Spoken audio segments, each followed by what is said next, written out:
அப்படி நீங்கள் வெயிலுக்கு போகிறதா இருந்தால் வெள்ளையை யூஸ் பண்ணுங்க, ஒயிட் ஷர்ட்ஸ் யூஸ் பண்ணுங்க. நீங்கள் ஸ்டைலாக இருக்கலாம் பிளாக் போடுறதுக்கு. நிறைய பேருக்கு இந்த பிளாக் டிஷர்ட் இது மாதிரி போடணும்.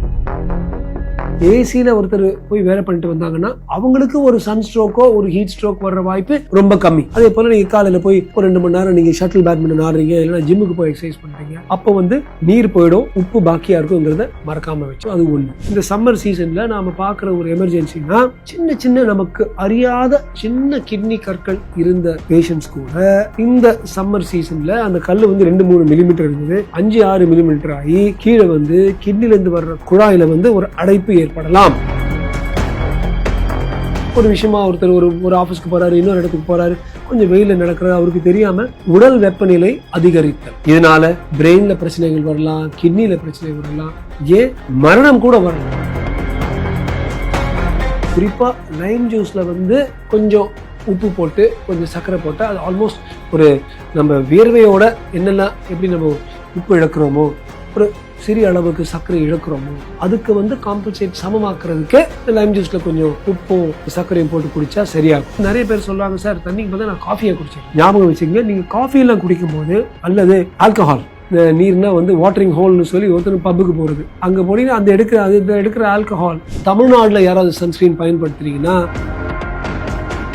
ஒவ்வொரு மாதமும் 1 கோடிக்கும் அதிகமான பார்வையாளர்களை சென்று சேரும் ஹெல்த் குரு சேனலில் உங்கள் நிறுவனத்தை விளம்பரப்படுத்த 9342302612 என்ற எண்ணை தொடர்பு கொள்ளுங்கள். ஹெல்த் குரு வியூவர்ஸுக்கு வணக்கம். இன்னைக்கு நம்ம கூட டாக்டர் ராஜ்குமார் சார் தான் இருக்காங்க. அவங்க கிட்ட பேச போறோம். வணக்கம் சார். வணக்கம்மா, நேயர்களுக்கு வணக்கம்.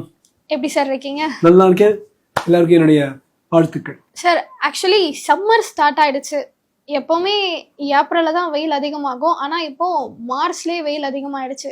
ஸோ இந்த சம்மர்ல நம்ம எப்படி சார் ஹெல்த்தை பார்த்துக்கணும், என்ன மாதிரியான ஃபுட்ஸ் எடுக்கணும், எதெல்லாம் பண்ணணும், எதெல்லாம் பண்ணக்கூடாது சார்? ஸோ முதல் பாயிண்ட் ரொம்ப இது ஒரு பெர்டினன்ட்டான ஒரு குறிப்பிட்ட ஒரு நல்ல கேள்வி. ஏனென்றால் உலக வெப்பநிலையில பல மாற்றங்கள் வந்துட்டு இருக்கு. விஞ்ஞான ரீதியில பார்த்தீங்கன்னா global warming is going at an unprecedented rate. அந்த அளவுக்கு மேலே ஏறிட்டு இருக்கு குளோபல் வார்மிங். இதோடைய விளைவுகள் எப்படி இருக்கும்னா, சில இடத்துல சூடு அதிகமாக இருக்கும், சில இடத்துல குளிரும் அதிகமாக இருக்கும். ஓகே, ஸோ மக்களுக்கு என்ன தெரியணும்னா எக்ஸ்பெக்ட் தி அன்எக்ஸ்பெக்டட். நாங்கள் ஊட்டியில் போயிடுறோம் சார், ஊட்டியில் எப்போவுமே இவ்வளோ தான் சார் வரும், அந்த மாதிரி நாங்கள் தப்பிச்சுப்போம் என்று நினைக்காதீங்க. என்ன வேணா ஆகலாங்கிறது தான் உண்மை.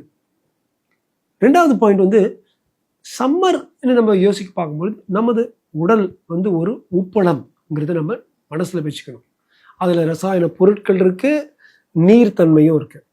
இந்த நீர்த்தன்மை பொதுவாக இந்த வெப்பநிலை அதிகமாக இருக்கும்போது நீர் இவாபரேட் ஆகி ஆவியா போயிடும். அப்ப பாக்கி இருக்கிற ரசாயனங்கள் ஒரு உப்பளத்துல உப்பு தேங்கி பார்ப்போல் இந்த ரசாயன பொருட்கள் இருக்கும். அது என்னெல்லாம் உடம்புல chemicals like calcium, uric acid, oxalate போன்ற கெமிக்கல்ஸ். ஏன் என்னடா இந்த ஆளு கெமிஸ்ட்ரி கிளாஸ் எடுத்துட்டு இருக்காருன்னு பார்க்காதீங்க. இதுதான் உங்களுக்கு கிட்னிக்கெல்லாம் வருதுங்க, முடிஞ்சுது. ஸோ காமனஸ்ட் ரொம்ப சாதாரணமாக இந்த சம்மர் சீசன்ல நாம பார்க்குற ஒரு எமர்ஜென்சினா சின்ன சின்ன நமக்கு அறியாத சின்ன கிட்னி கற்கள் இருந்த பேஷண்ட்ஸ் கூட இந்த சம்மர் சீசன்ல அந்த கல் 2-3 மில்லிமீட்டர் இருந்தது 5-6 மில்லிமீட்டர் ஆகி கீழே கிட்னிலேருந்து வர்ற குழாயில ஒரு அடைப்பு ஏற்படலாம். So kidney stone causing abdominal pain, வயிற்று வலி. கிட்னிலேருந்து கீழே வர்ற குழாய் பேர் யூரிட்டர். அந்த யூரிட்டரிக் ஸ்டோன் கற்கள் காசிங் அப்டாமினல் பெயின், வயிற்று வலி ரொம்ப ரொம்ப காமன் இந்த டைம்ல.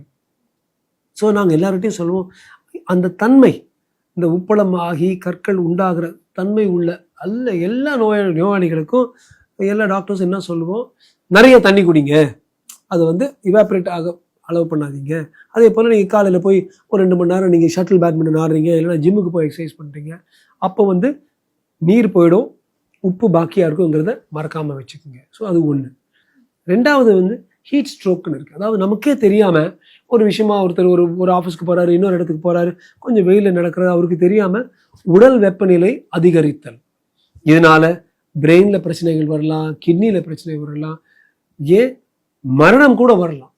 ஒவ்வொரு வருடமும் இந்தியாவில் ஒரு சிலர் 50-100 பேர் இந்தியா எல்லா மாநிலங்களும் சேர்ந்து பார்த்தா இறந்து போவாங்க. ஒரு சில வருடங்கள் அது ரொம்ப அதிகரிக்கும். அதுவும் குறிப்பிட்ட இந்த ரொம்ப அதிகமாக ஹீட் வரும் பாருங்க, இந்த யூபி, எம்பி, பீகார், ஜார்க்கண்ட் அந்த அந்த மாநிலங்களில் வந்து ஹீட் ஸ்ட்ரோக்கால் அந்த அளவுக்கு மக்கள்கிட்ட விழிப்புணர்வும் இருக்காது. நம்ம தமிழ் பாரம்பரியங்கள் நம்ம குடிசையை கட்டுறதுல இருந்தோ அந்த சாணி போடுறதுல இருந்தோ சரி, அதெல்லாம் ஹீட் இன்சுலேஷன் மெனுவர்ஸ். அதிக ஹீட்டும் அலோவ் பண்ணாது, கம்மியாக குளிரும் அலோவ் பண்ணாது. இது நம்ம பாரம்பரியத்திலே ஓரளவுக்கு அது இன்பில்ட்டாக இருக்குது. அந்த அளவுக்கு அந்த பாரம்பரிய மரபு அவங்களுக்கு இல்லை. ஸோ தமிழ்நாட்டில் கூட ஒவ்வொரு வருஷமும் ஒரு சிலருக்கு இது நடக்குது. So heat stroke, sun stroke ரெண்டுக்கும் உடம்பை வந்து கூல் பண்ணணும், உடம்புக்கு நிறைய தண்ணி குடிக்கணும். ஸோ முதல் ரூல், எல்லாரும் நிறைய தண்ணி குடிங்க. சார் போர் அடிக்குது சார் தண்ணி. அதான் சார் இப்போ நான் கேட்க வந்தேன். இப்போ வெயில்ல வேலை பார்த்தோம்னா தண்ணி தாகம் அடிக்கும், தண்ணி குடிக்கலாம். ஆனா இப்போ நாங்களாம் ஏசி ரூம்ல உட்காந்துட்டு ஒர்க் பண்றோம்ல சார், ஒரு நாளைக்கு ஒரு பாட்டிலுக்கு மேல குடிக்க முடியல, தண்ணி தாகமே எடுக்க மாட்டேங்குது சார். அதுக்கு என்ன சார் பண்றது? கரெக்ட். அதுக்கு என்ன பண்ணணும்னா வாட்டர் ஈக்குவலன்ட்ஸ்னு இருக்கு. உதாரணத்துக்கு அழகா பிங்கா ஒரு டர்பூஸ் உங்க முன்னால் கொண்டு வந்து ஸ்லைஸ் பண்ணி கொஞ்சம் லெமன் அப்பி ஒன்று வச்சா நீங்கள் இல்லைன்னு சொல்ல மாட்டீங்க. ஸோ அந்த டர்பூஸில் வந்து 75% நீர் தான் இருக்குது, தண்ணி தான் இருக்குது. ஸோ நீங்கள் டர்பூஸ் எடுத்துக்கலாம், பூசணிக்காய் எடுக்கலாம், பப்பாயா எடுக்கலாம், பைனாப்பிள். நீங்கள் பைனாப்பிள்லாம் கடிச்சா ஃபுல் ஆஃப் வாட்டர் கான்டென்ட். இது மாதிரி நீர் உள்ள நீராகாரங்களாக எடுத்துக்கலாம். இதனால தான் அந்த நீர் மோர் பந்தல் வைக்கிறது, தண்ணீர் பந்தல், மோர் பந்தல். நீர் உங்களுக்கு போர் ஆச்சுன்னா மோர் வந்து அவ்வளோ போர் அடிக்காது.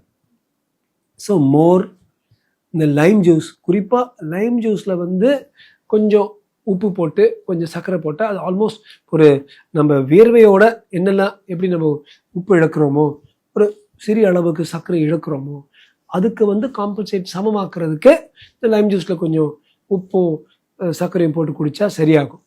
நேச்சுரல் ஓஆர்எஸ்ம்பாங்க, ஓரல் ரீஹைட்ரேஷன் சொல்யூஷன். ஸோ இது கூட எடுத்துக்கலாம். நம்பர் 2.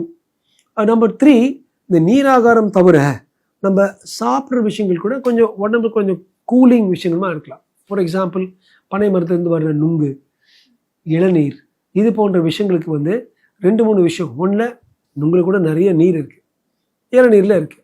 அந்த இளநீரோட அந்த வழுக்கை இந்த வெள்ளை அதில் கூட நிறைய நீர் இருக்குது. இதை தவிர பிளட்ல இருக்கிற சில ரசாயன பொருட்கள், இந்த சோடியம், பொட்டாசியம்லாம் இருக்குது. இந்த கெமிக்கல்ஸ் வந்து கம்மியாயிடும் நம்மளுக்கு வந்து ஸ்வெட்டிங்கில் நிறைய சோடியமும் கொஞ்சம் பொட்டாசியமும் போகும்.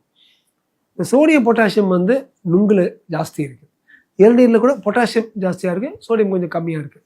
இது மாதிரி நம்ம ஆண்டவனே இயற்கை மூலமாக பிரகிருதி கொடுத்த பல நீர் உள்ள நீராகார வகைகள் நம்ம வந்து எடுக்கிறது இந்த சம்மர் சீசனுக்கு ரொம்ப நல்லா இருக்கும். ஸோ வெறும் வாட்டரை எடுக்கக்கூடாது. இன்னொரு பாயிண்ட் வந்து நிறைய பேர் சொல்லுவாங்க, சார் தண்ணிக்கு பார்த்தா நான் காஃபியை குடிச்சிடுறேன்.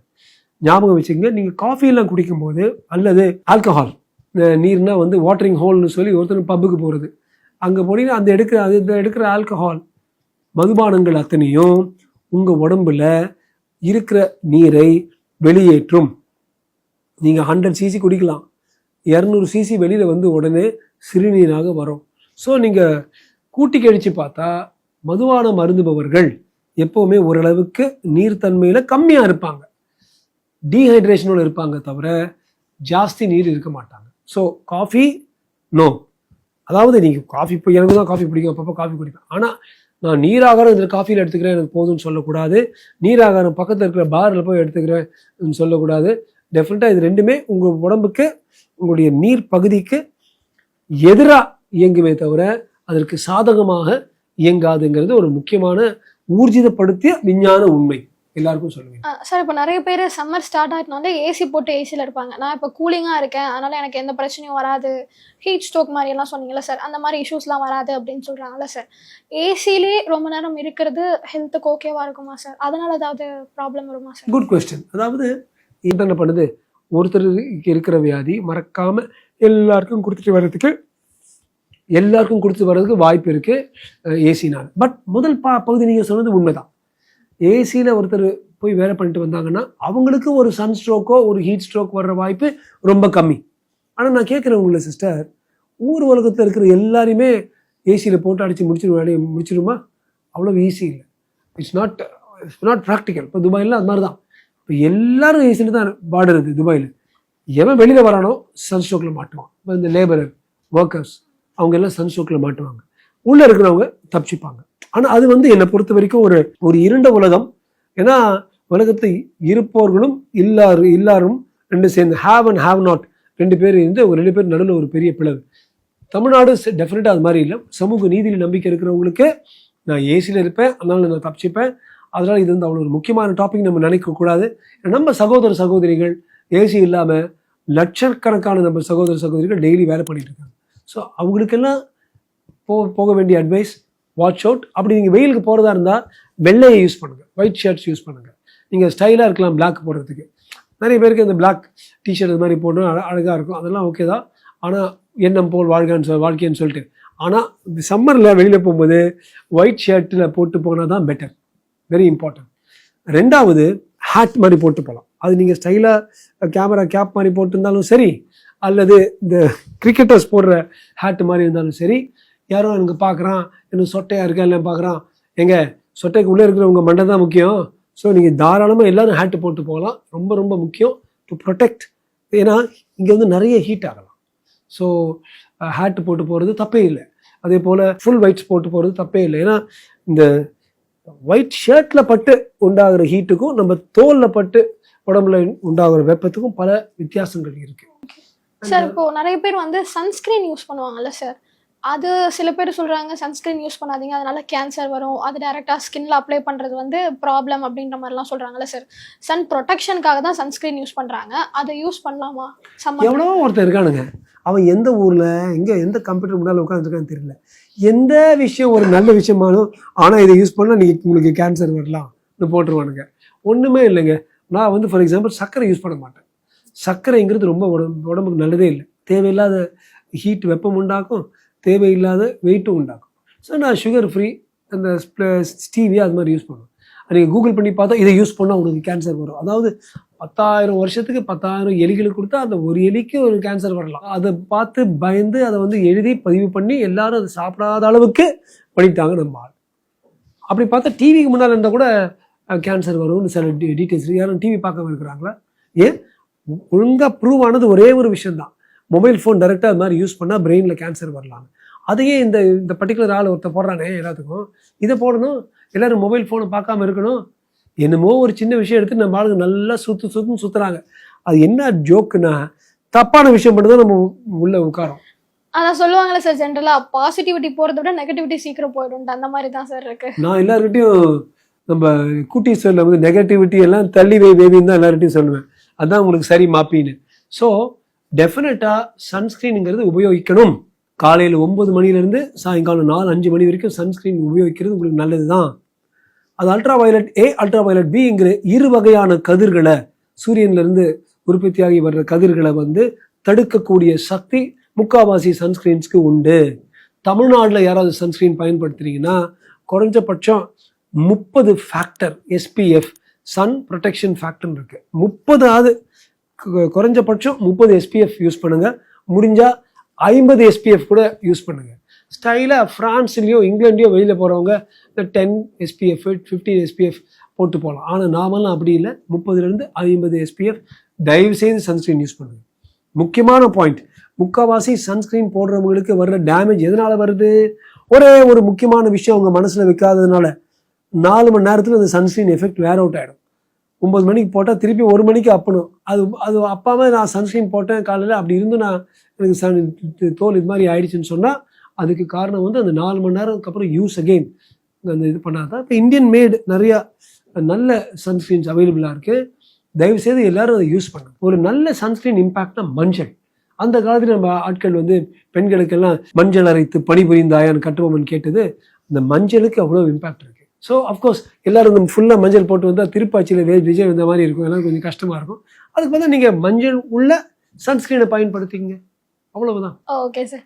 ஆக்சுவலி சம்மர் பற்றியும் சம்மரில் என்னென்ன மாதிரியான மாற்றங்கள்லாம் வரும் அப்படின்றத பற்றியும் ரொம்ப தெளிவாக விளக்குனீங்க சார். நன்றி சார். நன்றிமா. வணக்கம். நேயர்களுக்கு வணக்கம். ஒவ்வொரு மாதமும் 1 கோடிக்கும் அதிகமான பார்வையாளர்களை சென்று சேரும் ஹெல்த் குரு சேனலில் உங்கள் நிறுவனத்தை விளம்பரப்படுத்த 9342302612 என்ற எண்ணை தொடர்பு கொள்ளுங்கள்.